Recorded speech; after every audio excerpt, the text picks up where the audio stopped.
Yo, how are you doing, folks? Welcome to episode 69. I know you've been waiting 68 episodes to hear me shout that into a microphone. But yeah, finally, there you go. Episode 69. I've lined up a wonderful guest and some great content and conversation that we're about to have.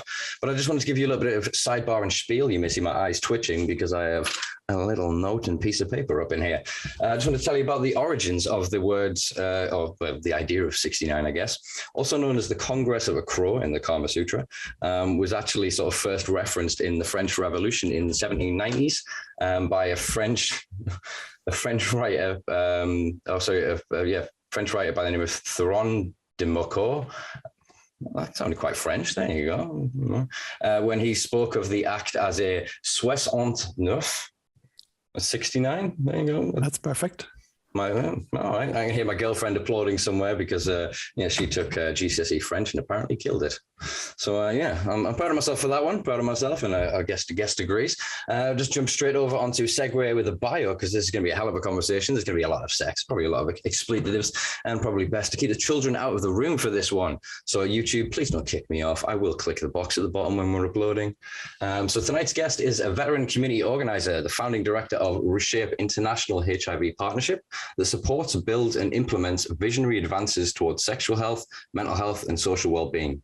He's the co-founder of the European Chemsex Forum Initiative and a board member at the European AIDS Treatment Group and a Chem Sex Responder, a term I've just learned. He is Ben Collins. How are you doing, man? I'm very happy to be here. Thanks, Simpa. And in bingo, it's 069, and everybody makes noises like, ooh. So happy bingo and happy 69th session. I'm really happy to be here with you. Excellent. It's going to be a while before we have another special numbers. 420, I guess, is the next one everyone's waiting for, but that's penciled in for 2026 at this point. So wait your time, folks. Yeah. So, or 86. Yeah. Okay. Yeah. Actually, 86 is where somebody gets kicked out. Yeah, I like it. We'll have to do a live one on the fly for something like that. There's probably actually a lot of numbers. In fact, folks, jump in the comments below with all of the special numbered events that I need to get lined up, because I was really trying really hard to get this recorded last week. So actually last week's episode would have been 69 on Valentine's Day. But no matter what I did, I couldn't quite align the stars with that one. So we had the wonderful mistitle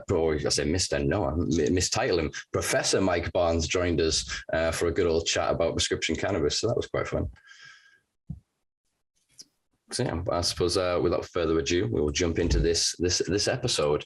So I suppose we'll go back to front with this. The last thing I said in your bio there was that you're a Chem Sex Responder. It's a term, obviously, I've just learned. A lot of people are hearing Chem Sex maybe for the first time. Could you maybe describe and sort of unpack the term for us a bit there, Ben? Sure. You may notice that we're going to go backwards a number of times to sort of explain terms or concepts. Responder is to sort of get out of the notion of activist or organizer, to make it a more common term. A lot of people think of themselves as activists, perhaps these days being active on Facebook.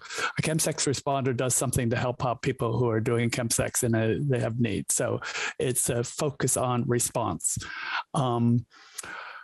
I'm also HIV positive and have been since 1981. I was an early adopter, if you want to call it that. And I'm 74 years old and have been doing various kind of drugs since I was a kid. So basically about 60 years of drug doing.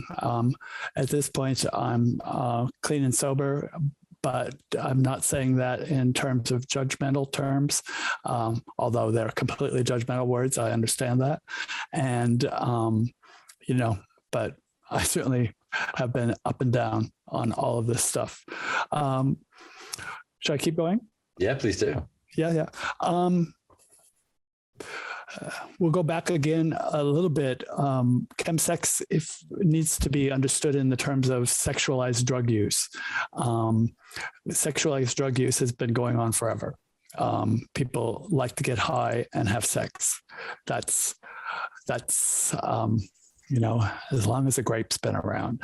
But specifically, when we're talking about chemsex, we're talking about drug and sex use, pretty tough drugs, intense drugs. They are intended to be mind-altering drugs.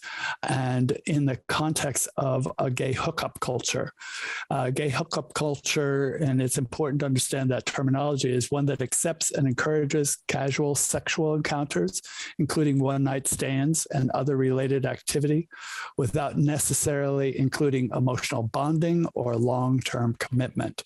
I'm, again, not trying to put a judgment on that kind of sexuality versus any other kind of sexual expression. It's just, it's a particular kind of gay hookup culture that we're talking about. These days, we're talking about social media. We're talking about people on sex apps. We're talking about people who are gravitating to those kinds of situations because they're not finding a lot of solidarity and linkage with other people. They might be very shy. They might be very freaked out. They might not feel comfortable with their sexuality. They may have had really bad sexual experiences, and they're finding connection online with friendships on sex apps. And we now know that people are often having their first sexual experiences or new sexual experiences in relationship to drugs like crystal meth, K, G, or a whole new array of what are called NPSs, or new psychoactive substances, which work to either take somebody up, take somebody down, take somebody into trippy situations. A lot of people are doing chemsex these days with drugs that they don't necessarily know what they're doing. They don't necessarily know what it's called or what its contents are. And so that's life in the fast lane in 2022. Wow. A lot to look at there. I mean, wow. I mean, first of all, I suppose I'd say thank you for your honesty around sort of, I quite enjoyed your quip of being an early adopter. I thought that was quite a good little bit of humor amongst what to a lot of people would be quite a devastating idea. So I think a lot of people think of sort of HIV and they think it's a death sentence still. A lot of people, I guess, I mean, I grew up with 90s media and it was abhorrent, truly abhorrent. So is there to kind of go off a topic, I know I kind of give you an idea of some of the questions, but immediately my brain wants to get into this idea of then, is that a consequence of the media? So it was over time, that relationship kind of changes the nature of access to the certain drugs. So when certain drugs become more acceptable socially, others tend to get pushed to the peripherals. Well, that's a big question. It's yes. One of the things that happened in drug culture in the UK is that drugs like Lovely E, that has almost no downsides to it, relatively, were demonized by media, by government, and made harder to get. Drugs like K, which, as we now know, has lots of problems for some people. But when I started doing K, it was a party drug, and it was just, really kind of easy. But those were also demonized, made it hard to reach. And then the action points where somebody was going to go if they were going to do that kind of a drug led them to crystal meth, and it led them to G. So relatively, I'm using air quotes, relatively harmless drugs like E and K got replaced in the UK with crystal meth and with G. That's GHB, GBL. You may need to do some searches. DuckDuckGo is a good search device. GHB, GBL. Did I answer your question?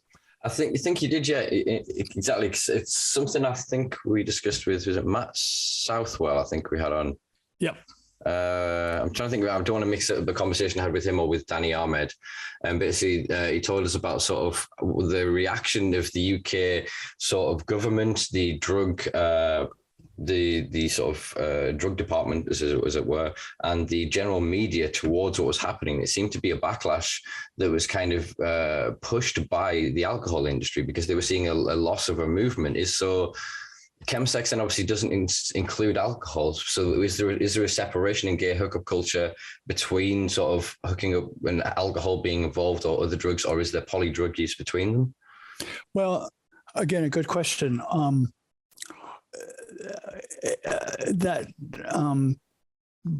of sorry for the stutters. I work with people around chemsex in the European situation, but also in Eastern Europe and Central Asia, also in the Middle East and in Asia. I also am mates with people who do work in North America, and I can't say I know a lot about chemsex use in Africa and Latin America, but there's a lot of different experiences of drug use. Early on, when we did questionnaires about what kind of drugs people were doing in amongst gay people, the nice, tidy Westerners would sort of tick a few boxes, but if you ask the same questions of people in Russia, it was just dramatically different. People are doing drugs to get out of it in a country like Russia. So you see people mixing uppers and downers quite regularly. For me, I was on the club scene in the early 2000s when I migrated to the UK, and the club scene was very, very much about drugs. Very little alcohol was going down with anybody, because people were just having fun in other ways. Some of the drugs that are involved in chemsex use, like G, don't go well at all with alcohol. So one of the education programs that we have is about reminding people that they shouldn't be mixing alcohol and G, because they will just completely down you out, and people do become comatose and die from G overdoses.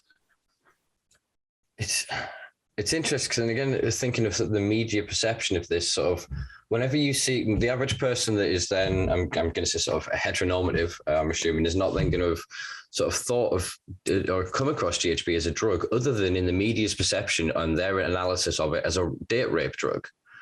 Right. So is that a deliberate way of slandering gay culture, queer culture, trans culture as a part of that, or is it just to their benefit, I guess, a happy coincidence?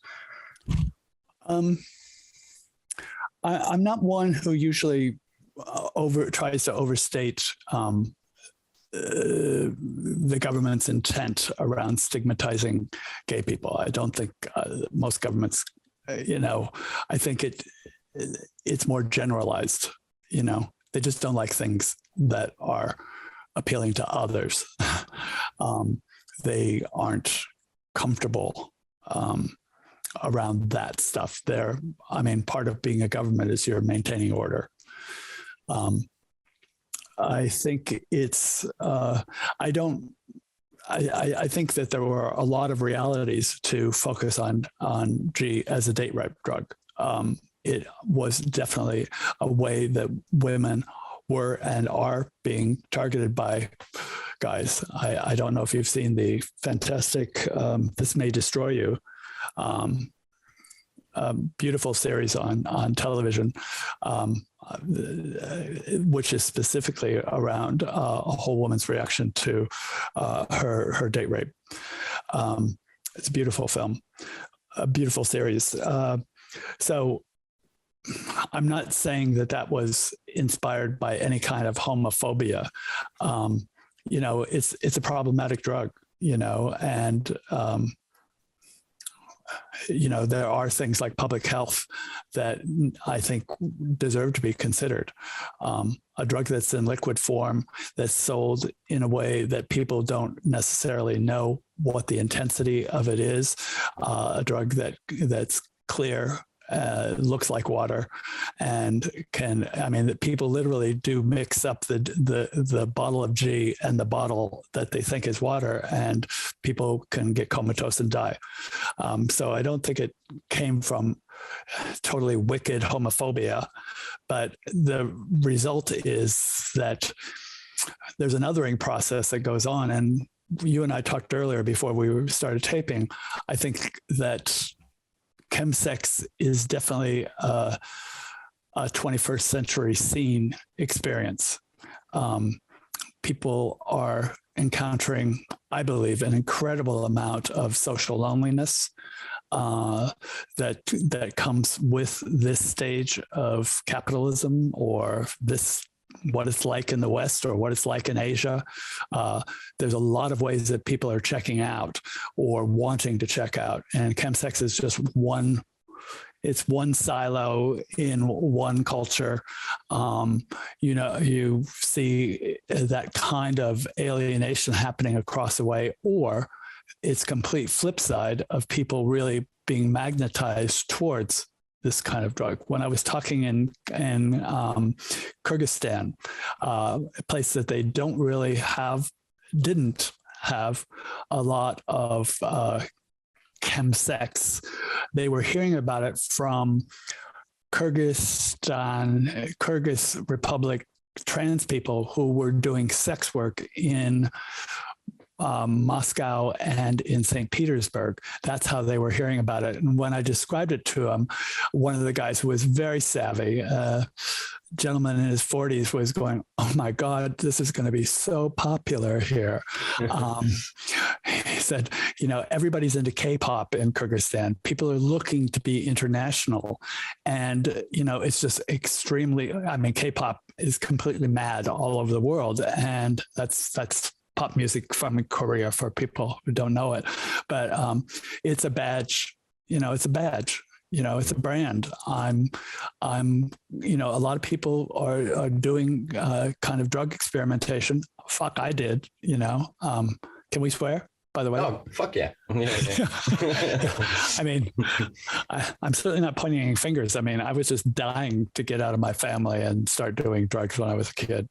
I completely understand it. And it was a simple, since I'm 74, we're talking about the 1950s and the 1960s, and it was a complete time of people really wanting to get out of themselves. Yeah.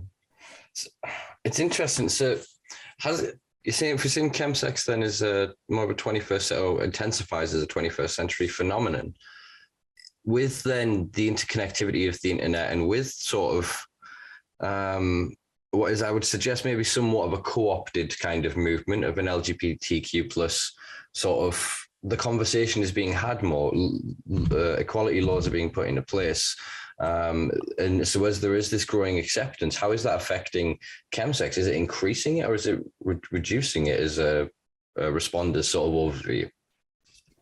Well, part of my work, I don't want to lose track of this conversation because it can get confusing.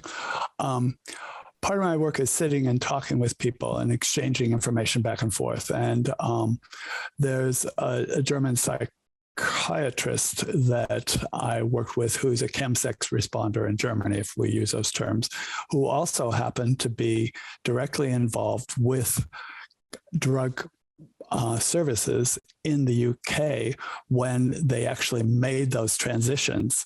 And he was somebody involved in drug response in East London. And he saw the whole process changing from E and K to crystal meth and G. And he, in his contemporary situation in Berlin, he was talking about how the kind of person who was gravitating towards chemsex was a very different kind of drug user than I was, or than a heroin user. And I'm not a heroin user, never have done heroin.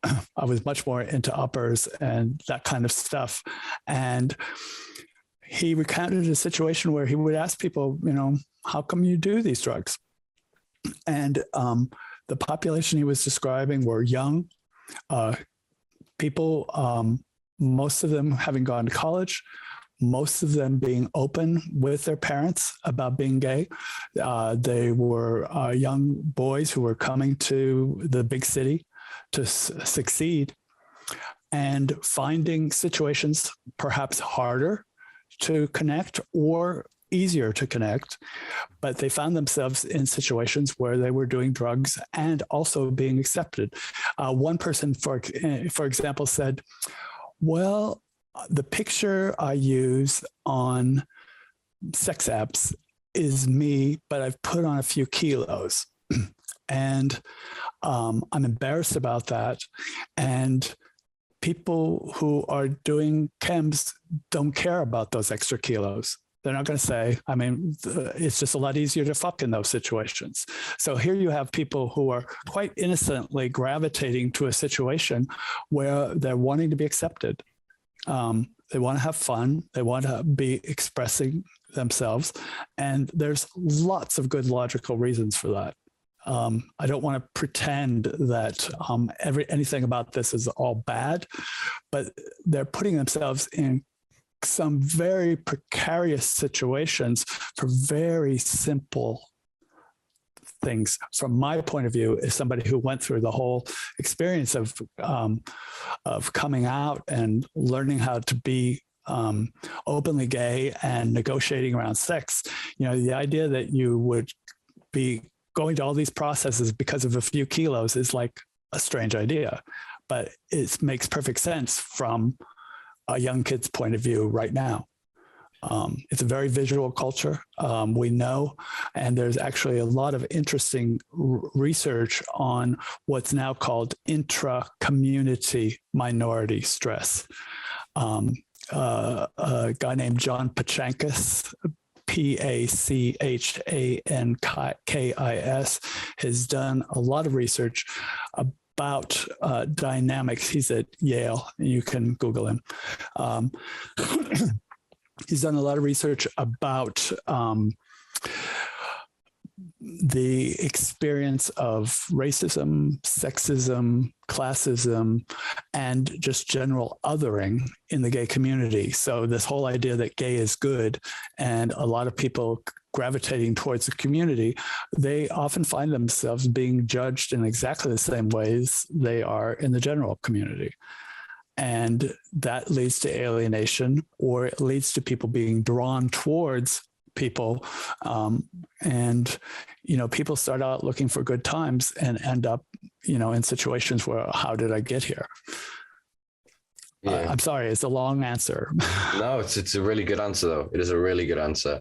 And I suppose for anyone that's struggling to sort of contextualize this, I'm sure you can all remember your first time stepping into a pub and worrying, with your own little acne and your puberty still firing off in every direction, and you wanting to make the right impression, and you go in and you have one too many, and one thing can lead to another, and you develop a relationship and a connection with it. And it's the same, I guess, with any sort of behavior or mechanism that we as humans interact with. But as you say, it's compounded by these extra layers of otherizing, if that's even a term, as in terms of the way we're describing it. Yeah, and then that has with its own baggage of stigma, of sort of internalized shame. We think you've got sort of cultural conditioning on top of that, as you were saying. So it's something that, for I've only done a brief sort of research into this. I've touch base on things as I've gone through my adult life, and anytime it's come into conversation or something, I've gone, okay, I'll have a little Google, I'll learn a bit more, I'll ask some questions. Always better to be informed in this world. But once I sort of penned you into the diary and you were speaking, when I looked into this, I realized, as I said to you before we started recording, sort of how wide of a culture that this is, how diverse, as sort of you were alluding to before with your previous anecdote. So one of the things I wanted to sort of ask is, this internalized persecution, is that worsened by sort of the legal nature of drugs. So, for example, obviously there's the moralizing or the full moralizing of sexuality on one side, but then the other side of it is that you're then criminalized for the consumption of scheduled substances. So is there a way to uncouple these two things in our modern, I suppose, pseudo-Christian culture, you know, in the West, to be able to have that rational conversation? Because even if they go, well, oh, wait, I agree with people expressing their sexuality, but they're bad people for doing drugs. Or people going, oh, yeah, I agree with them doing drugs, but they're bad people for showing their sexuality. Well, that's a very good way to put it. I, of course, think neither group are bad people, just for the record, in case anybody decides to take that out of context. Well done. Well done. Really well done, Simpa. People often use the example of Portugal. I'm sorry, folks, those are my notifications. It's not Simpa's tech. I'm sorry, I'm trying to turn them off, but I never know when they pop up. People use the example of Portugal. Portugal, center-right people made the decision after years of advocacy from harm reduction advocates to decriminalize, I think is the correct language that they use, decriminalize drug use, because they simply couldn't pay for it. Portugal's a relatively poor country. They had a high level of drug use, a remarkable high level of heroin use at the time. And the prisons were they were spending a huge amount of money on prisons. And the center right actually made the decision to, this is my understanding, I may be wrong, the center right made the decision to decriminalize drug use specifically to be able to spend more money on health and spend more money on schools for their kids, to dig them out of their poverty. And the kind of moralizing or the moral adjustments have advanced in the context of somebody just doing the right thing. You know, it's just shocking that there aren't safe places for people injecting, you know, in every city, in every neighborhood. There's no logic to it at all. It's completely moralizing. And Portugal's a very good example. With command, you know, and with a proper understanding, they really brought public health to neighborhoods that really needed it. And I was in the center of Lisbon is a very old, dilapidated area, and it's also very touristy now. But the city of Lisbon and participating organizations plopped a very small but very open, safe place in the middle of that neighborhood so that people who were sex workers, people who were drug users, people who had Hep C or HIV could actually get some help. And the whole community, which was very embattled, said, absolutely not, we're going to fight this. And the city said, I'm sorry, you're not. We are doing this because you have a great need. And there's a specific need in your community, and we're going to take care of it. I visited that place, and it was like amazing. You know, there were just great people there. Some of them who were people who were addicts or were still practicing addicts, but also were getting a lot of support, and providing support for others. And at this point in the community, if somebody sees somebody completely lost on the street, if somebody's in the gutter, they'll just say, get up and go over there. You know, they'll help you, you know, and you can see the adjustment through progressive policy, even coming from some people who are not that progressive, but recognizing the kind of economic realities. I mean, the amount of money spent on prisons in the UK, and especially in a place like the United States, which is the biggest prison center in the world. I mean, people are losing education because of it. And also the whole experience of prisons, for example, for Black people, is just an extension of slavery. And the last few years in Black Lives Matter had made that very clear, that prisons were completely to provide correction and control of Black people.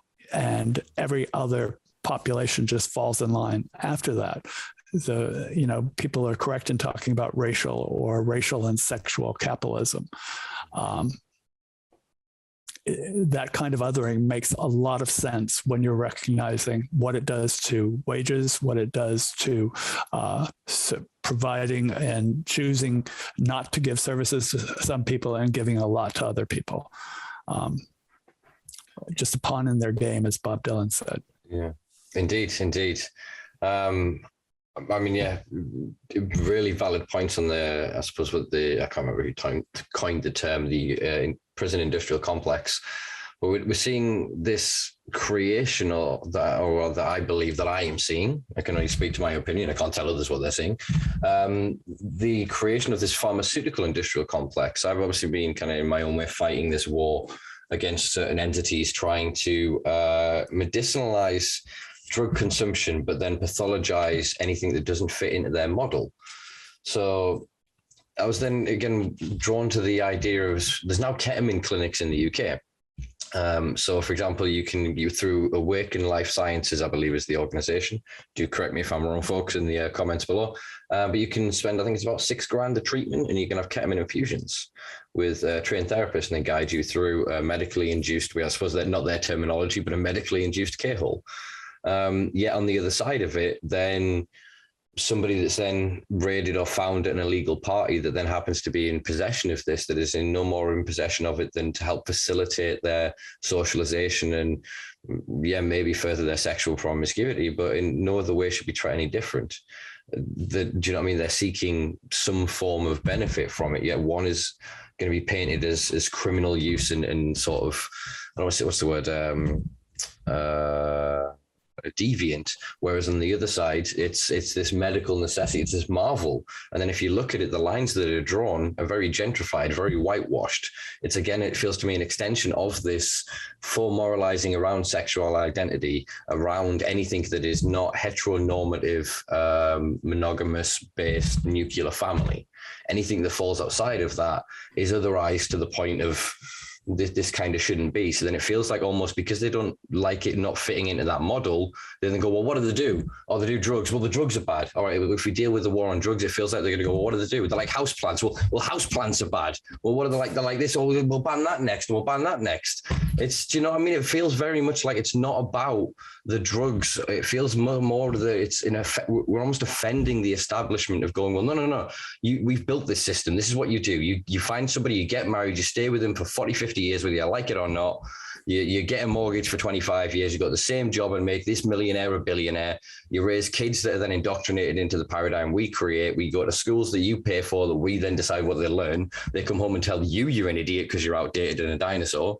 You know, it creates this mental paradigm that I truly feel, because I mean, I'll be honest with you, obviously I'm a heterosexual male, and I have no intention of ever getting married or having kids. I'm lucky that my long-term partner, my missus, we're not interested in either. So I feel I've hit the jackpot there, frankly, but I feel there's a lot of my peers are really struggling, and these are heteronormative individuals, you know, cisgendered individuals. So I can't imagine the other side of the paradigm when you've got this world of people and you're trying to go, well, that's not my life. I don't want that. Stop trying to force me into that. So is I guess part of my question to finally arrive at that is part of the chemsex appeal, the escape, the separation and escapism from that societal pressure, that peer pressure, that, you know, colleague pressure for everybody just constantly. Yes. I don't want to stomp on your sweet rant, Simpa, because it was a very nice rant. It was a great rant. And then COVID came. And so I think we can never forget the impact that COVID is having on our thinking. And I think that you did a very good job of depicting how lumpy the intersections are right now, but they are all intersections. Everything is linking. It has been linked. It's not a plot. It's just that, you know, we are in a globalized economy. We're in a globalized reality. We're in a globalized cultural situation where things are traveling incredibly quickly, and people's experiences are changing incredibly quickly. If you just take the issue of migrants, you know, that the United States and the UK two countries specifically, and I think Poland, participated in destabilizing most of the Middle East. And we've had just an incredible increase of migrants around the world. And then you have people in the UK and the United States complaining about migrants, when in fact they're completely responsible for a huge percentage of that migrancy. Now that's crazy, and it's linked, and a lot of people are coming here, not getting the healthcare that is allotted to them as people who are in our culture. And so we have a decline in healthcare services for migrant populations. And guess what? People are going to start not getting care. And guess what? That leads to more infections. A country, for example, this is just a snapshot right now. In Greece, organizations that are serving HIV are primarily serving migrants at this point, because the entire situation in Greece has changed dramatically. Most of the people in Greece who are HIV positive have been identified and they're on treatment. The people who are really needing it now are migrants. So we are in a very lumpy change situation. And part of me says, isn't what you just said very exciting? Everything is really obvious, and I completely agree that a bunch of old Tories have been, making a huge amount of impact, far more than their actual numbers. But guess what? They're dying. And no offense, I'm 74 years old. I'm facing death myself. So I'm just talking about my colleagues and compatriots. They're going to die. And a lot of people thinking like you, Simpa, are going to be facing these challenges. And how are they going to react? You talked about people feeling somewhat anxious about their hetero situation, as this is going on. I completely understand that, but I also know lots of people who are going, hey, like you just said, you're not planning on getting married. You're not planning on, encumbering yourself with certain kind of things in the culture that are designed specifically to keep you in your line. To keep you and your missus in sex roles that completely have to do with amount of wages people get, who gets what, goes into postcode lotteries about what health and what drugs are available to people, and does get linked in with you did a great job of describing how drugs like right now, and this is very exciting, K, LSD, all of those are being experimented. In the UK is a great center for them right now. They're really being experimented with to help people around their stresses, to help people around their confusions, their obstacles, their blocks. At the same time, we have people in the culture who are trying to continue to demonize those exact same drugs. So we're at a really interesting point. For me, as somebody who's a progressive and a responder, I think it's an exciting point, but I also admit that it's incredibly difficult. COVID hasn't been fun for me, hasn't been fun for most people, except profiteers. And we're still unable to completely absorb what's been happening. And in Chemsex, there have been a lot of people who've actually sort of cut back because they've been taking care of themselves, trying to avoid risks. And there have been a lot of people who have just been really going more intensely doing drugs because they've lost their sense of purpose. Many of them have lost their jobs. And so you have an incredible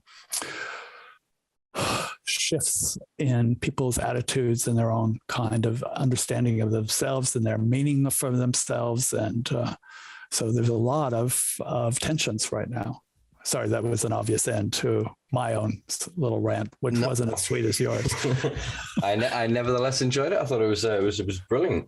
This year, COVID. I've only ever thought of it, I guess, from my position and maybe the positions I've either been in or been very close to.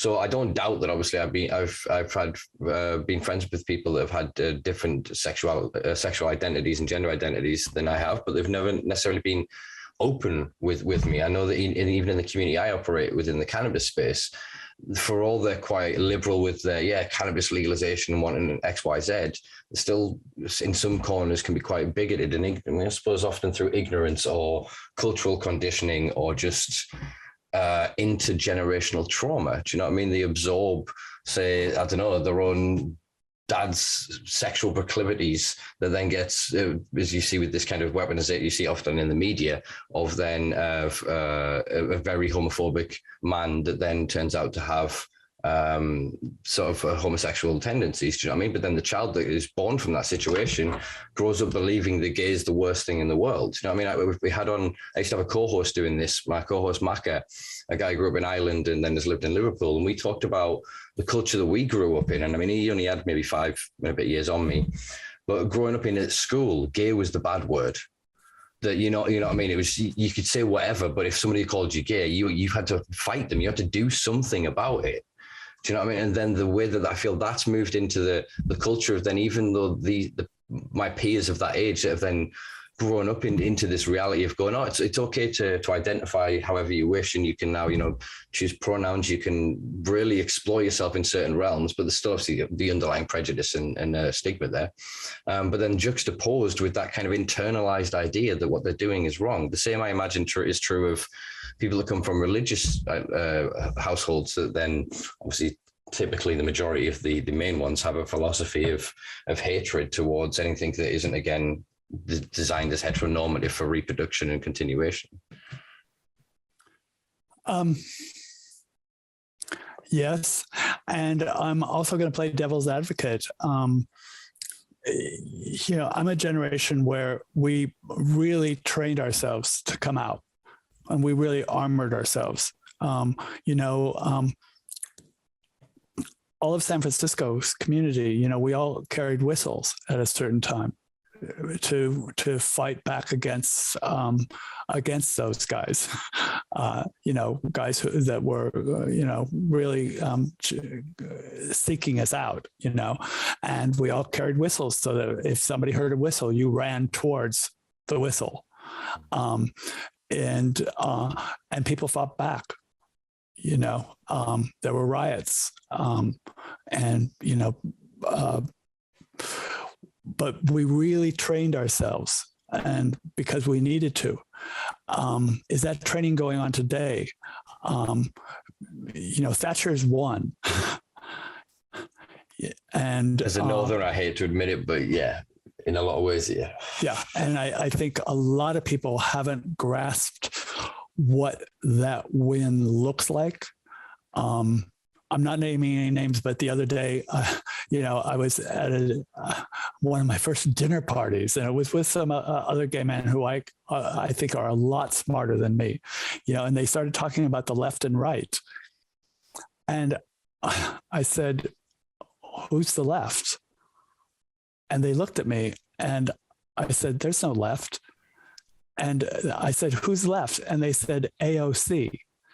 Now, these guys were British, and AOC is, Antonia Octavia Cortez. I'm sure I got that name wrong, but AOC is a very liberal, progressive member of Congress in the United States, different continent, a different country. And if that's the left, I mean, by definition, the left is a mass of people, not a personality. So I don't think we've quite incorporated how successful neoliberalism has been in completely undercutting any notion of solidarity. If you did a word count, the word solidarity, which was actually a very common term throughout the entire 20th century, with huge changes in the way that people are living today in the UK and around the world, I'm sure the word solidarity is hardly used as much as it used to be used. People don't have a notion of solidarity. So people have done a very good job at commanding space And we've done a pathetic job of defending our own space. So, of course, there are going to be people who take advantage of the situation. And there are people who are less armed or more freaked out for very understandable reasons, who are just checking out of the situation. They're on social media, and they're just not encountering that anymore. People are much more separated. So it's I don't want to be intimidated by heteronormativity, and I really want to act against it. I'm part of raising kids who see themselves as heterosexuals, but also see themselves as queer in their sensibility. They're not unlike you and your missus, talking about having a life that's exploratory, that's expansive. I see a lot of really incredible dynamic. I see a lot of really interesting mixing amongst races and populations. That's very exciting. But at the same time, I also see, I'm not criticizing you for focusing on like a heteronormativity or a strictness that's uncomfortable for you, let alone other people. I mean, you don't want to be in that kind of space where you're complicit in it.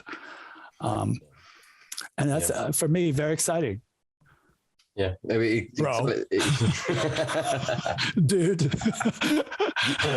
I love it. Dude was every other word for my vocabulary when I was younger, and it was one of those things where it was almost like a tick, and I was like, that's never going to go. But I haven't said it so long. I am aware, for anyone that's listened for a while, I do say man every 14,000 times. But again, I'm Geordie. Well, I say honorary Geordie. I've been here most of my goddamn life.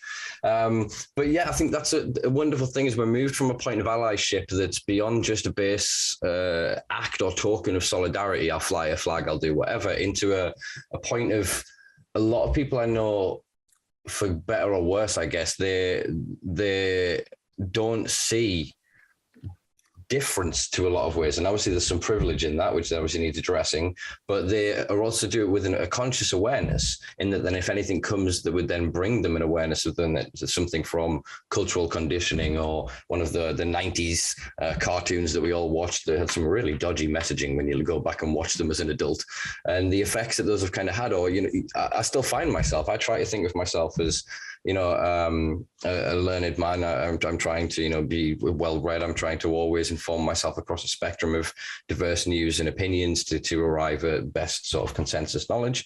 But there'll still be times I'll find myself form a prejudice against something that's just been a blind spot. It's just been something I've not sort of thought of.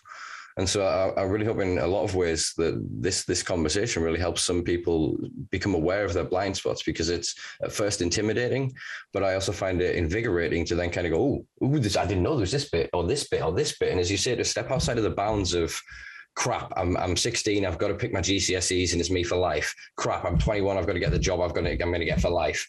Crap, I'm 25, I've got to get married and start having kids. Crap, I'm 30, we should knock out the second and the third one. Man, we should already be on a mortgage and a second car. And it has this invisible measure that is obviously different in each culture, but it still forms around this concept of heteronormativity, which to a lot of people is going to be offensive to their sexual identity, even hearing that. Because I'm not then saying that, all right, everything's got to be queer and you're going to have to abide to queer culture and you have to change everything about your identity. It's not that. It's just allowing there to be a fluidity of openness, because that ultimately is what is sexuality, I would say, is that you may choose to find your identity as a teenager, but that may fluctuate throughout your lifetime. That's true of your gender identity as well, I would state.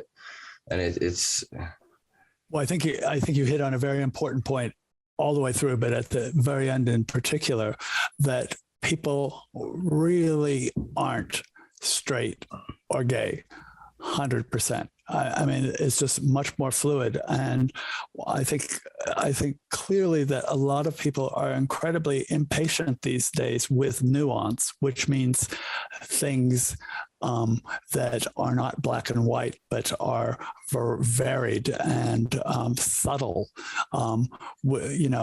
Subtle is not cool. It's not good branding, supposedly. It's supposed to be, you're supposed to make your arguments in a clear way so the other person will buy what you want, and that's not how life is. And that's not how people actually live in relationship with each other. It's much more complicated and much more exciting and much more interesting, but it's also really difficult at times. And people do have to unpack it. They just have to unpack it over and over again, and also learn more about themselves. I mean, I started dealing with the fact that I have ADHD, attention deficit hyperactive disorder. I was diagnosed a long time ago, but I couldn't take the meds because of my HIV meds. And so I just went on my life living and bothering people. I mean, my partner and my workmate finally said, "Your too much has become way too much." And, they basically did an intervention, and both of them were really offended by how intense I had become. And I had and my partner said, "Look, you're 74 years old. Who knows? You may have other stuff going on. So get checked out." So I did it. I went on treatment, and, guess what? The world is much more complicated than I thought, and, I'm very excited about that whole process, but I've had to negotiate. When I talked to you, I told you that I had ADHD and that sometimes I would stumble and stutter and I might not make sense all the time. That's life. I've now recognized that the world can accommodate me and I can accommodate other people. That doesn't mean that I'm a pushover. That doesn't mean that I lose my integrity, but it means that I also give myself and other people a fucking break. We're not perfect people. And if there's one thing I would recommend, and you might really be interested in interviewing this person, it's a book by Sarah Schulman called "Conflict is Not Abuse."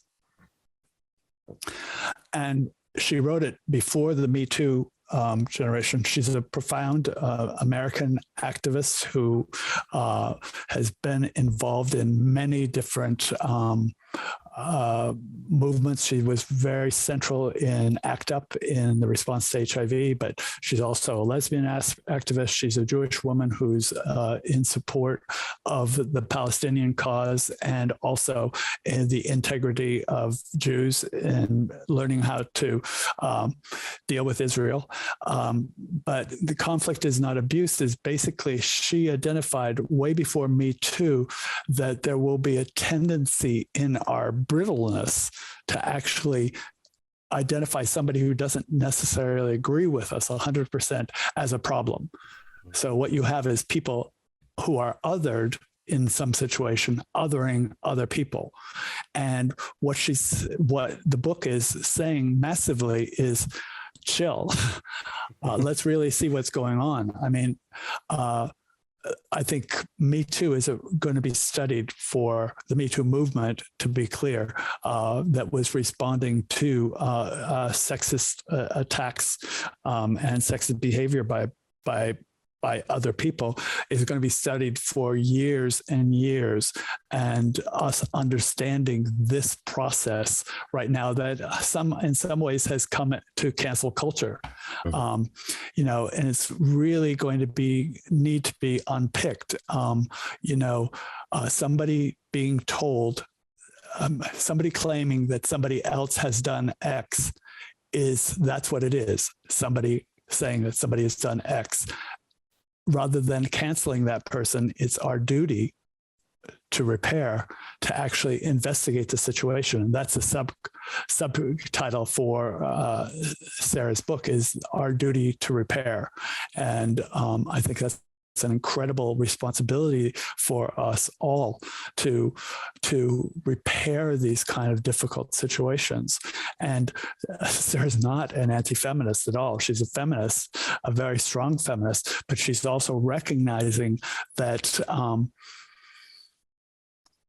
there's a huge number of pressures going on in the society that can somewhat try to make things more clearly black and white than they actually are. A woman who says that women are always right, fucking Thatcher. I mean, we can't go around the world thinking that women are always right and that men are always wrong. It's just not that simple. You know, Thatcher's a pig. You know, Theresa May was not so great.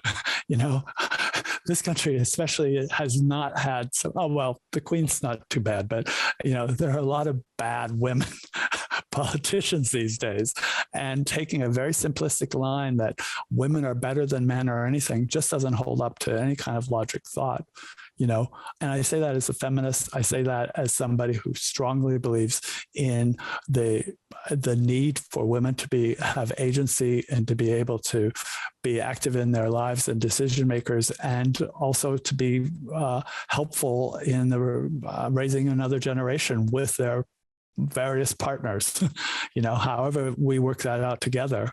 I'd say that he takes a breath. I'll just sorry, on the last point, sort of looked at the statistic now in the UK that 50% of women at 30 now don't have children, that there is actually seeming a backlash to even in, I suppose, the most modern incarnation of feminism is a movement of the ultimate autonomy for a woman is for them to be seen that their reproductive system and them choosing not to use it to birth the child into this world is not a loss.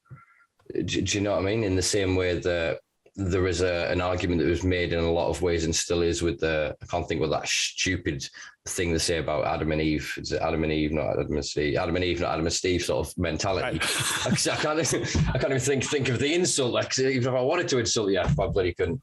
But yes, rather than that mentality, I think I'm trying to get back to that train of thought. I think we're about there. Yep. That sort of mentality that then sort of demonized and ostracized men have gone, well, you're not raising kids. And then the other side of that is you can't raise kids because you're not both of the binary halves. So I think that part of that is a microcosm of the larger issue in society that we're seeing of this wedging that is created by the bifurcation, if that's a term, where the black and whiting. It's a horrible language, but you get exactly what I'm saying, and hopefully anyone who follows this conversation will. That by doing that, that's neoliberalism. That's your left and right. That's the illusion of your two options. Here's your reality. You've got door A or door B. They're not telling you that you can walk away and that's just a four wall with two doors. There's an entire world out there. But we actually self-police now through social media, through the self-marginalization of our groups. So we then go, all right, well, I'm a feminist. We'll go, all right, I'm a feminist that believes this. Okay, so we form this group. I'm a feminist that believes this. They form this group. And then they become radicalized within their own nuance and then start attacking the others. So then the old movement of feminism doesn't progress. In the same way with drug policy, in the same way with any social form of any form of activism, or I'm liking this responder word. I'm trying to figure out how to bring that into the cannabis world. To actually be meaningful, you know. Well, the responder term came from a great amount of humility. When David Stewart and I developed the European Chemsex Forum Initiative, it was in a situation where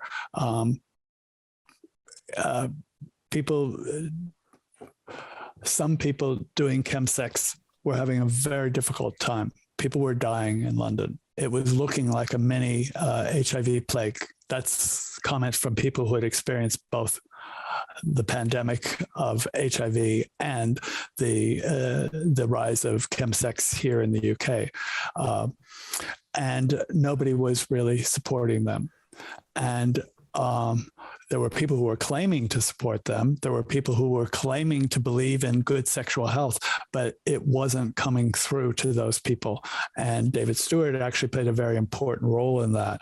And I have to say, I was a person who came up with the use of the term response and responders, because I felt it was a humble statement. It wasn't drawing attention to ourselves. It was drawing attention to the need Sarah Schulman talks about the duty of repair. I think it's the responsibility of all of us to try and mend these situations, because I think anybody with half a brain can see that the polarization that's going on, I mean, you picked a dicey subject there, Simpa, when you were talking about the tension inside of the feminist movement, but it's true, a lot of these responses have been undermined by differences that you were making the point that this is coming from neoliberalism, and I think you're right. That there have been a series of decisions that have been made, like undermining the miners union, that have had huge implications, so that those communities are all undermined. I mean, I'm old enough to remember being in a community where a lot of what made up my social life was through my church. I'm a Catholic, I'm Irish. I was in a Protestant, primarily Protestant town in the United States, and we had to help each other out. My family completely, very decent people, much nicer than me in lots of ways, have always had, they've made money and shared it, with their family and with other people. And we're so far from that. We sat at the dinner table every single night together. We didn't eat processed food. We knew who our grocer was. We were just intensely overwhelmed with incredible relations. And for a gay guy like me, that was suffocating. I did everything I could to become a complete atomized person in a city. But at this point, I'm like going, hang on, and I'm not saying, we've gone too far. I'm saying that things change and people have to accept that in their life, they are going to have to incorporate a huge numbers of challenges. And speaking as somebody who's 74 again, that's exciting. That's what life's about. I have a very rich life that's intergenerational. I've helped kids be raised. They have kids now. I'm in an alternate family of about 30 people all over the world. And it's exciting, but it's a fuck of a lot of work. And you're not getting a lot of support for doing that. But what else are you going to do with your life? I love it. What else are you going to do with your life? Yeah, no, that's. I mean, we can live in anger the whole life. We're way off topic from talking about chem sex, but I do think this is the nature of this podcast. This is what we do every week. These guys are used to it. Used to it. Good enough. Yeah. So I suppose then we'll bring it sort of back in a bit. There is one tire in that I do want to mention sure. for people. Dennis Perron, who was one of the men who was instrumental in the founding of Prohibition 215 in California, which is the first compassionate access to cannabis. And the main reason that ballot really moved forward, because Dennis himself was obviously a member of the gay community in San Francisco, and also I believe suffered HIV. Was HIV positive? I can't remember which one. I don't want to say that with offend. I don't know what's the correct way to say one or the other without sounding like an ignorant arse here. You're going to save me or just leave me hanging? I'm going to Google.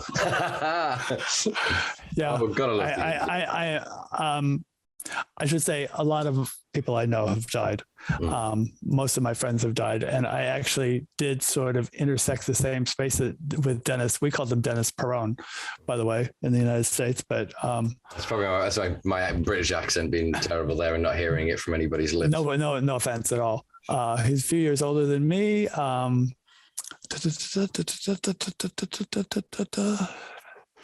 Decriminalization of all marijuana use.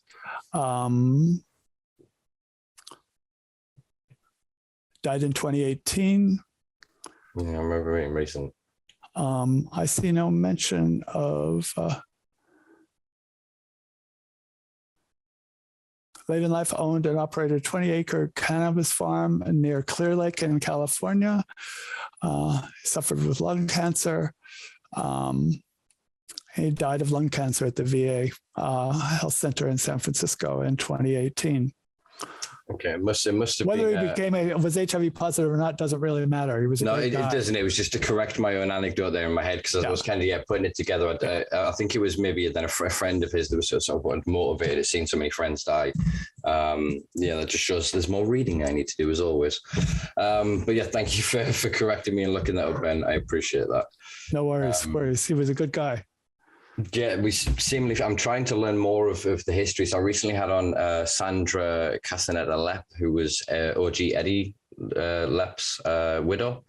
And she was around in that sort of era as well, and just trying to get the knowledge of the history of that sort of time. The same with yourself now of chemsex, because I feel it's a subject that's evolving as everything's becoming more on a bell curve, more spectral, rather than this binary. People are almost rebelling against the idea of going, you're that and I'm no. We don't want that separation. I think is more of the escapism. There's also this internalism, with this need to drive for community creation, and I think we're seeing that on, I suppose, the opposite end. Not the opposite, that's a bad way of terming it, but people exploring then other substances and their sexuality, like I'm thinking then of mushrooms or of MDMA now, and people then incorporating those into sort of practices that are then again eroding heteronormativity, eroding monogamous sort of the presets of society, I guess, you know what I mean? So I think it's really good to get this kind of in on this project, which is the podcast is basically just trying a snapshot of history. That's what I'm trying to do here, is just get a real understanding of everything, so that if I'm lucky enough, touch wood, to live to your ripe old age, sir, that I know, and my peers and my friends and everyone, because I hope to be doing this work. I hope to not have to be doing this work, but if it's needing to be done, to be doing this work, to have that body of evidence, but of history, of legacy, of heritage to go back to draw homage from, to draw history and knowledge from, you know? Yes, I do. And I have full respect for what you're doing. You know, I'm like 2 generations older than you are. And I feel like in a lot of ways, you're sort of bringing up the same issues that I was bringing up in a lot of ways. And so one can say, oh, it's all a circle and it all comes around again. But I think that there's a much better understanding of public health. I think there's much more dynamism that's going on. And it's always important to look on the multiple sides. You know, for example, intersectionality is a theory of looking at life. It's, you know, but if you look up definitions right now, if you looked up intersectionality, some of them will say it's a way of describing how people are oppressed.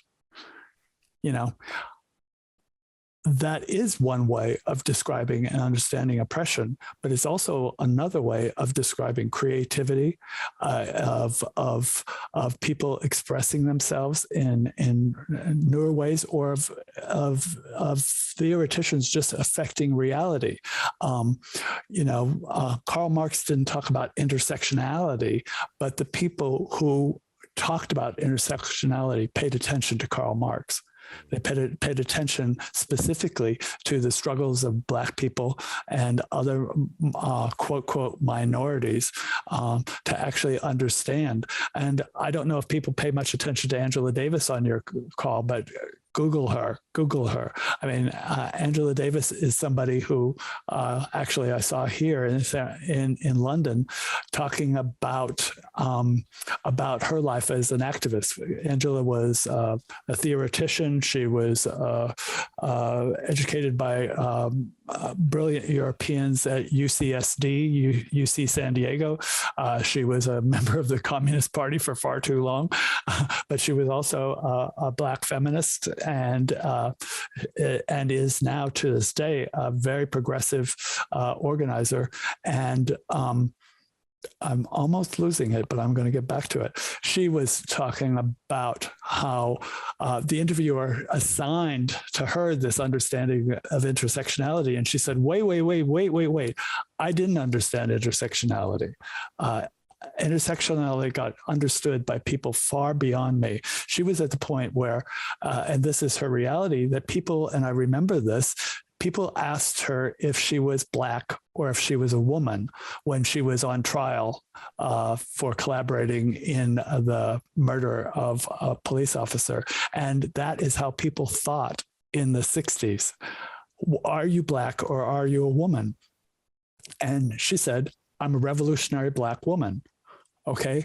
Already she's embodying a certain kind of intersectional approach and recognizing that these things go together in some ways, but she never, ever understood how clearly racism, sexism, capitalism, otherizing, as you call, come together in a really incredible dynamic situation to help us see what's going on. That's what intersectional thinking is about, is better seeing what's going on. You've done an incredible job in this interview talking about all the varieties of experience that people have.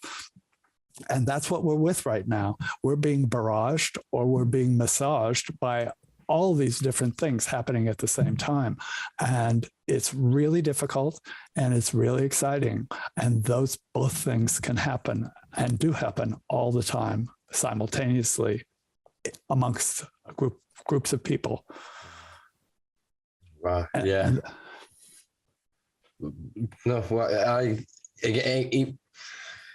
I've not understood I've not had a conversation with anybody in such frank terms of the definition or around the idea of intersectionality, but it basically embodies kind of, I guess, what my work has always been. I started this and was forced into, you're only allowed to talk about weed. I did a documentary with the BBC where I invited them into my house and I took LSD with them, and then I was on the Victoria Derbyshire show, and my entire community went, "What the hell are you doing? We're fighting for weed. You can't talk about this." And I was like, it's the same damn thing. It's one piece of paper says that all of them are bad. You want me to cherry pick one of them and then when we're done, come back in 2 years and fight for the next one and the next one and the next one? And so actually, I can see the body of my work in the public sphere over the past 7 years has been around this concept. So I'm grateful to you for really turning me onto this. I feel like neurons firing in my brain of a way to actually be able to term what I'm doing and describe it to others, rather than just going, I'm seeking truth. I'm trying to identify the I would call it the connectivity of things. Do you know what I mean? But the intersectionality, right, I think, is going to allow me to express that, especially in academic circles, with a lot more ease, to allow me to be more understood. So I'm more, that's a terrible sentence, more understood. That just nullifies the whole thing. Never mind. No, you're making perfect sense. In my group, Reshape, we actually call what we're doing is mutual mentoring. We're providing information to each other. And by the way, Kimberly Crenshaw is actually the person, if you Google her, Kimberly Crenshaw is the one who actually came up or drew attention to this notion of intersectionality that you're quite right, Simpa, you've been living this and we've all been living this. She named it, and it has incredible realities in the Black experience when you start trying to talk about the prison system, for example, when you recognize that the prison system, what we used to think were sort of over there, is in fact just a continuation of slavery in those populations, and it's a moneymaker for cities in the United States. People compete to have prisons, to employ people, and it's, well, both things are true, everything, all of this is true. And to have one position on a prison, it's really good that people get thrown away if they cause harm. That's not what's happening in the prison system, and it's not what's happening in government either. I very much feel like we're living in a flowchart society, that everything is so binarized, or I want to look at that, that's a yes, no, sort of, one or the other reality, that everything just flows into these things. So then eventually everybody wiggles into these patterns of controllability, of predictability. And it's very good for the social engineers, without getting too conspiratorial or grandiose with any sort of conversation there.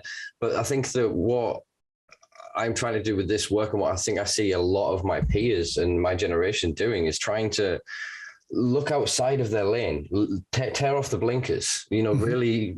Plato's allegory of the cave is a wonderful analogy for this. Of they're suddenly recognizing the glimmers of the light. They feel the breeze on their neck. There's something that is tangible that is dragging them towards this. And it's whether it be them then going through a route of sexuality, of religious or spiritual identity, of gender identity, of your career path, or whatever it be, the form or avenue of which you are getting this kind of, wobbling of identity, I guess, that's a good thing, folks. That's that's an inclination towards, I guess, the larger truth that all of these things are just temporary fixation, the things that we affix to ourselves and carry around to form an identity to what? Protect us from the insecure of other people that have then had to go create their own identity. Whereas I think we were approaching what I think the free love movement of the 60s, or at least what I've been told through the countless iterations of media, was about, which was the homogenization of a culture, not through forced means,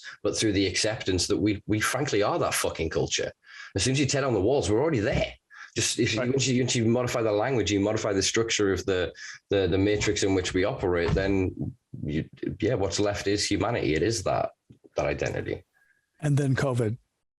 Again, yeah. We were doing so bloody well, weren't we? We really were. No, all I'm saying is that I think that good for you, Simpa. I mean, I completely collaborate in the idea of we need to stay awake and we need to pay attention. It's going to get we're going to be with COVID for a long time. And the impact of COVID is going to be the impact of the Great Depression. And we are fighting with far fewer tools than we had in the Great Depression. The government is much more powerful, and the structures of oppression, shall we say, or the structures of control are much more sophisticated than they were before the Great Depression. So it's quite likely that the impact of COVID is going to be incredibly negativizing. And if people don't feel comfortable with change, if they're expecting things to stay normal, they're really having rude awakenings. Nothing is normal anymore. And I don't want to put a pretty picture on it. We're having difficult times. And I have to believe from my own experience that coming together and helping each other is the way to do that. And you did a very good job when you were using the case study of the feminist movement to recognize that it's not in our nature right this minute to think about solidarity. It's just not. And that's why we need to stay awake. We need to keep thinking about things. I need to pay attention. I've had that goal since 2011. Overtly to stay awake and try and at least pay attention to what's going on. Most people are just overwhelmed by the waves of confusion. This is an era of complete confusion that's only made worse by COVID. And Brexit and any number of things that may have made sense at a certain point, but don't make sense. But are we able to pull back from that? If we recognize that Brexit is a mistake, which I think it ultimately is, but I mean, where's the mechanism to actually change that? Is Labour going to do that? I don't think so. Yeah, it's a very awkward political system. I mean, it's an awkward. It's almost the extremity something then appears. It's I often go back to this term that comes from The Simpsons of crisis-unity. you know what I mean? I quote The Simpsons so much in my work, at least for the first 10 series, the good series, all these youngins growing up with this new stuff. You don't know what you missed. Go back and watch the first 10 religiously, because honestly, it's the most quotable stuff.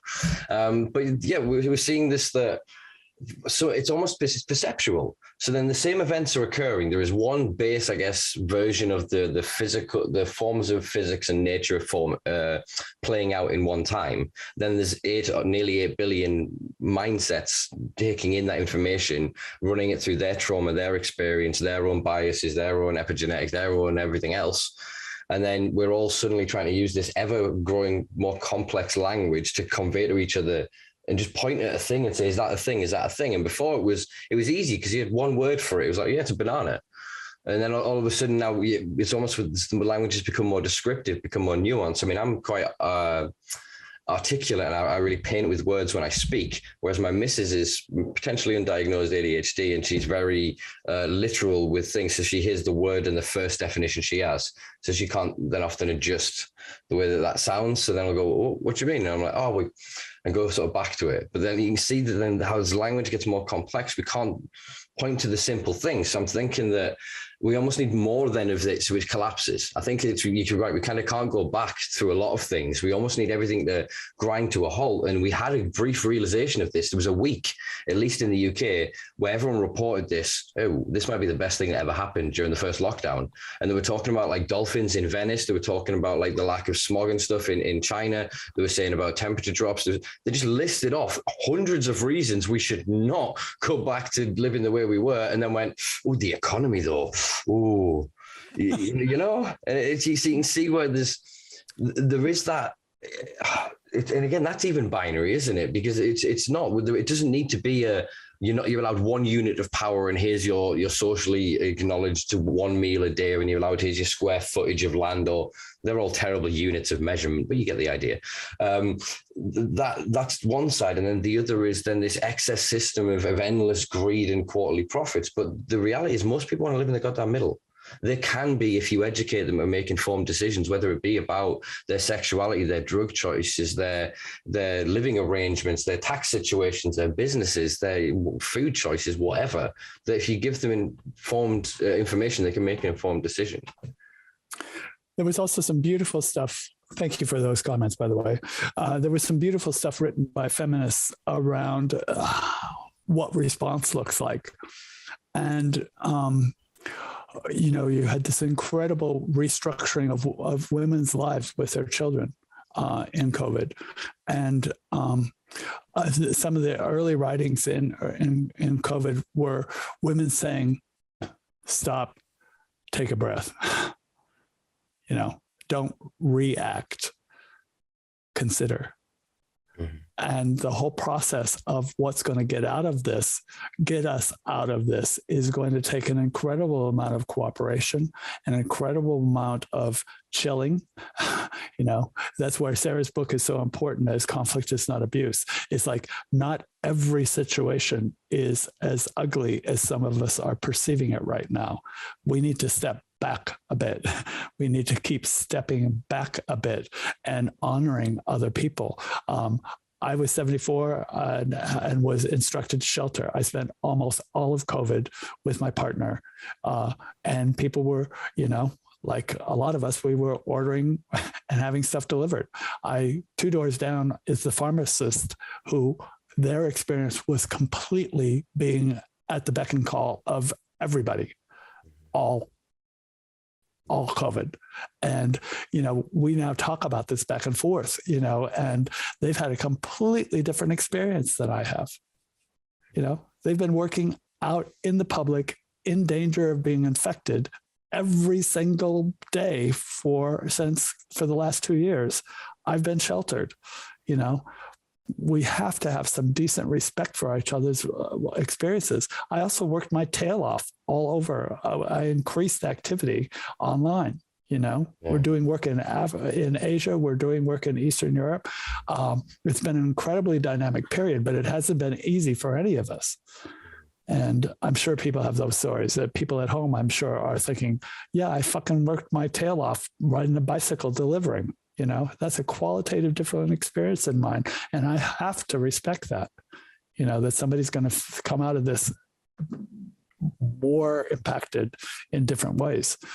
It's to be able to you'd almost hope that acknowledgement was the first step to acknowledge that the other experience matters. The other experience happened. It was real. It's no less tangible. I can't quantify it on a chart of, oh, well, you are 28,756 worth. You know what I mean? We can't quantify that at all. And because of this otherizing and this binary creation and this black and white thinking of ours, that it's dulled that empathy mechanism in us. But it's weird because it's also been weaponized against us. I don't want to go too far into this because of the timing, but I was just thinking, like, it's quite off topic, but sort of media, in that they'll make an advert that'll make half the nation cry, but then they'll show like live images of like a kid dead on a beach that's washed up, that was just trying to get to his parents, trying to get him to a better life. And then half the country goes into meltdown of, well, then what they're doing, they deserve to die. Right. It's I feel like we have the capability of right now of having solidarity. We have it in Marvel movies and whatever else. And we have the ability to recognize the humanity of the other and to see suffering, but it's almost like unless it's delivered to us via the little black box in a way that we've been programmed into, it goes in one ear and out the other. Yeah, and I think it's I completely agree. And I've had a measure since the beginning of COVID.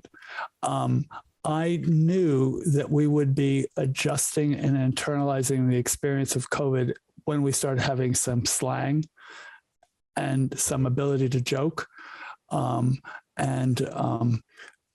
There's no COVID slang.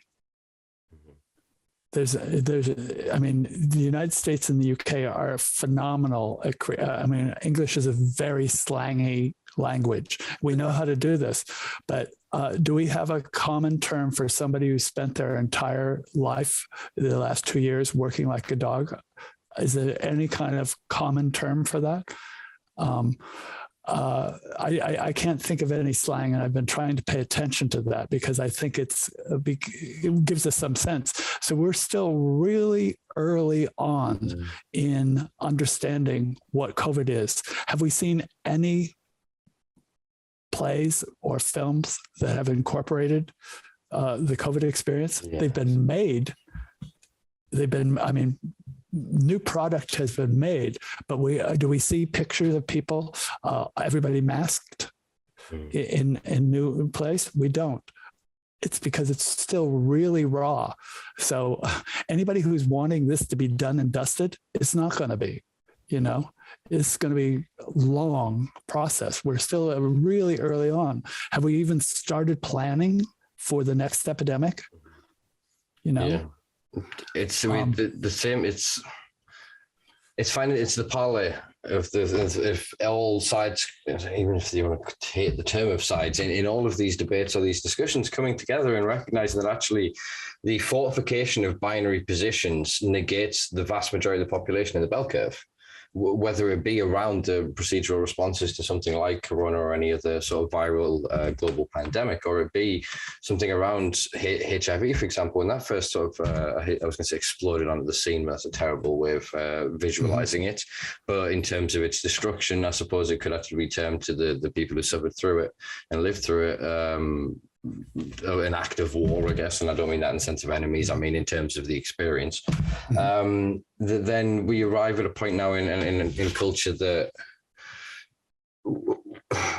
the vast majority of people fall in the bell curve, and it just seems that it's just an ever dwindling minority, but with ever growing power bases.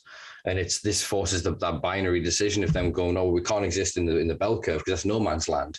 You get picked off out there, you can get damaged. So you have to join one side or the other. And I think that we're now moving into a situation, moving into third year, and hopefully not more national or global lockdowns, a position where people are wanting to change sort of behaviors and attitudes and wanting to adjust sort of the way that they're living. And by doing that, they're having these conversations, recognizing some of the mechanisms that have been weaponized against us, the gameplays, the internalizing of cultural norms and et cetera. That I think we are, as you say, in a very exciting but potentially, yes, dangerous time. So with sort of an agreement and what we've said with that, I wanted to kind of end this potentially on more of a positive. So yourself, you said that you were first sort of diagnosed with HIV back in the 80s, and it was undetected since 98. So yeah. I've read a story recently of a stem cell transplant, and there's been 3 people. They've thrown around the word cure, but it does seem to be loosely used, so I wouldn't. I'll be careful with my own usage of it. I just wondered if you could give my audience an overview of sort of where we're at in terms of research and development and sort of antivirals and things like that. One of the, for sure. The 21st century has been a remarkable period of science in HIV that really did come about because of 20th century activism and healthcare systems beginning to respond. So basically, I am undetectable, meaning that I'm taking antiviral drugs that reduce my viral load, is what it's called, sort of the measure of the virus in my body to an undetectable level, so that we know that if the viral load gets down below, so far, it's been tested and proven down below 500, that's the count, that I can't transmit the virus. So I have not been transmitting the virus since 1998. That's 24 years. And in the UK, for example, a very high percentage of people living with HIV have been identified so that they know they're HIV. That's about, I think at this point, 97% of all people living with HIV have been identified.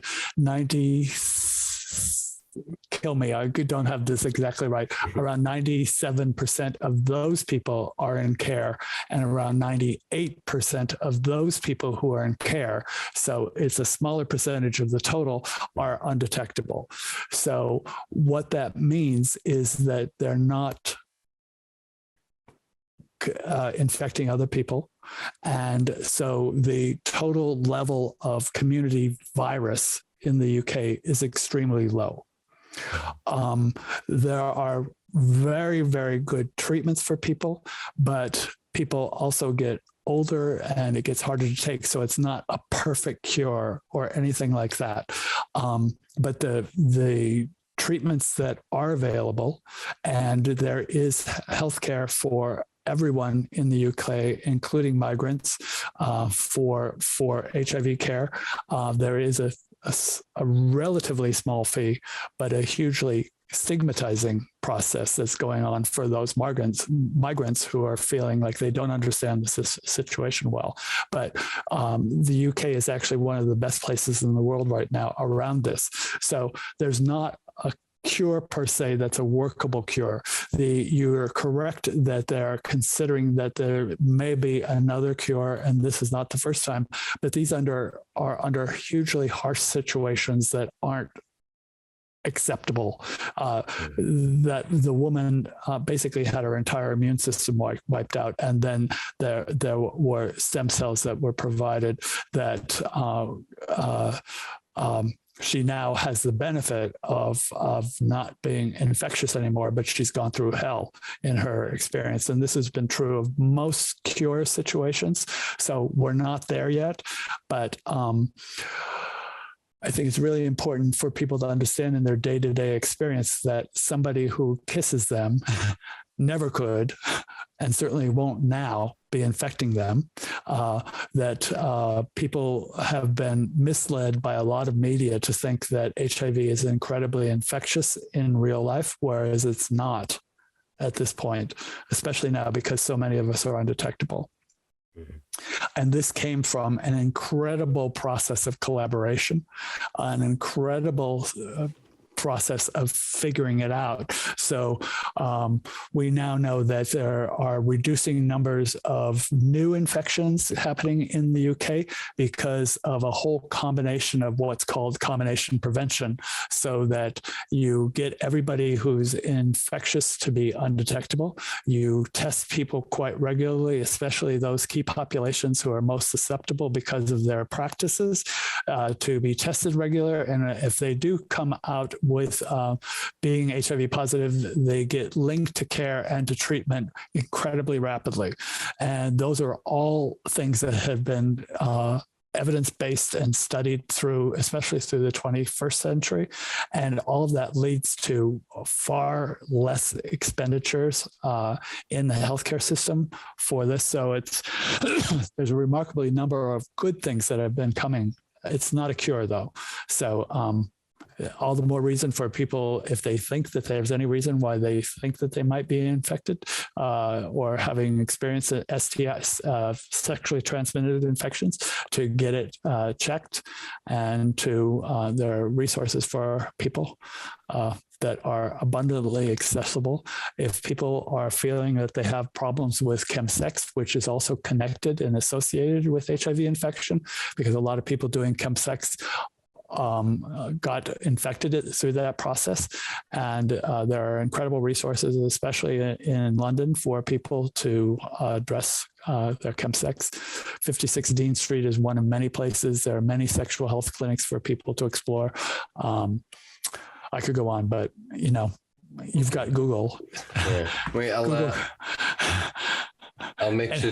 Sorry, I was going to say I'll make sure to get a couple of really key ones for the UK. Obviously, that being my predominant audience base. Yeah. To include in the bio below. Don't hesitate to share my information too. Oh yeah, but all your links will be there. Don't you worry. Yep. You'll be getting bigged up in the comments and in the bio section below, Ben. Don't you worry. I suppose not another one. I suppose all that remains is my final question. I normally actually warn my guests. I probably should have warned you about this one, just to give you sort of a heads up of what to think of for the answer, because some people do get a bit flustered with it, as in just trying to think on the spot. I've bigged it up too much. Now you're going to be, what the hell is he going to ask? All I'm going to ask is, what does the future hold for you? We've spoke a lot of your past and your story and the work that you've done. So what does the future hold for you? That's a good question. I'm expecting quite a long future, actually. Believe me, it's jarring. I'm somebody who was expected to die a long time ago, and most of my friends have died. So it's a process of regeneration, but I'm excited about the future.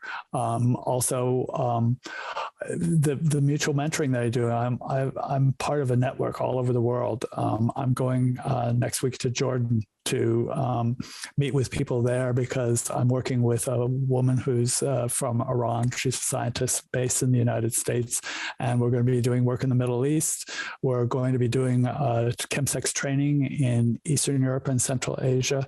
I'm collaborating with people now in Asia about HIV peer support.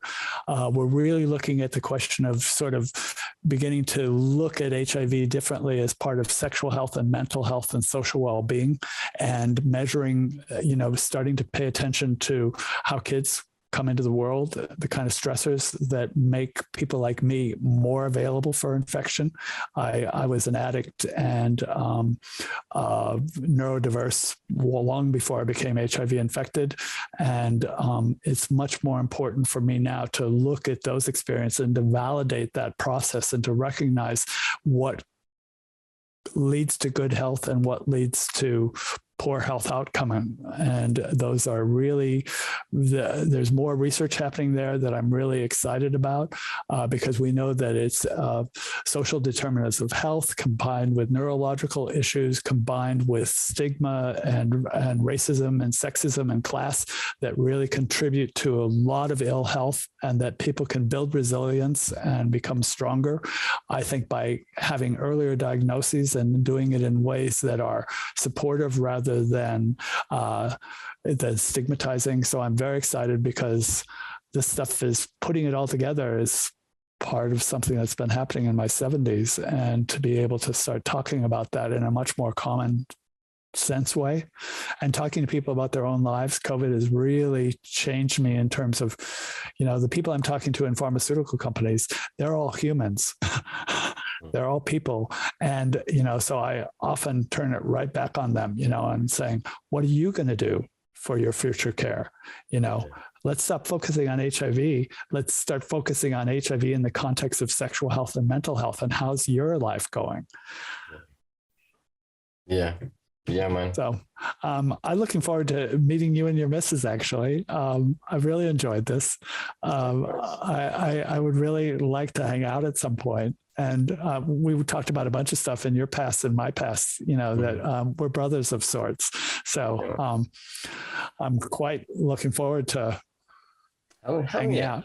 Hell yeah, we'll get a dinner in the diary, man. Because likewise, I've thoroughly enjoyed this, and like you said, the difference of our generations, but they're being, again, it's the same kind of core themes, because what we've addressed over in previous iterations of response or activism or advocacy is kind of, I feel, has always scratched something, but then that overarching power is kind of going, oh, no, go play over here. Here you go. Here's your one concession and go. And it's obviously my generation's turn. And I think we've got a hell of a lot to learn from that, which is already, already befallen us, that which has already happened. So ultimately, I would love to pick your brain sometime, Ben. So it's been a privilege and a pleasure. Thank you so much. I'm glad. I think we met through Matt Southwell, right? We did indeed. Shout out Matt Southwell and all the wonderful work he does. Yeah. No, so get down. Yeah. All right, I will do a little bit of housekeeping. So I will just say thank you once again, Ben. It's been a pleasure. Folks, if you did enjoy this, if any of these subjects have touched your heart, touched your mind, or affect your life directly, or you just want to learn more, do check out the links in the bio below. As Ben points out, search engines are your friend here, guys. Don't be ashamed or embarrassed. If you feel the need to, go onto something like DuckDuckGo and you can create anonymizers, you can go VPNs, and you can search whatever you want to your heart's content and not have a little digital paper trail for all of your little proclivities and potential kinks and all those wonderful things we all like to type in the middle of the night into our phone. So you go away and Google that after liking, sharing, subscribing, and all those wonderful things that I need to do to keep this little show going. So thanks, folks. I'll see you next week with, again, I don't know, because I need to write this thing down. I'll write it down next week, I promise. I probably won't, but I'm going to tell you I will. Anyway, peace and love, guys.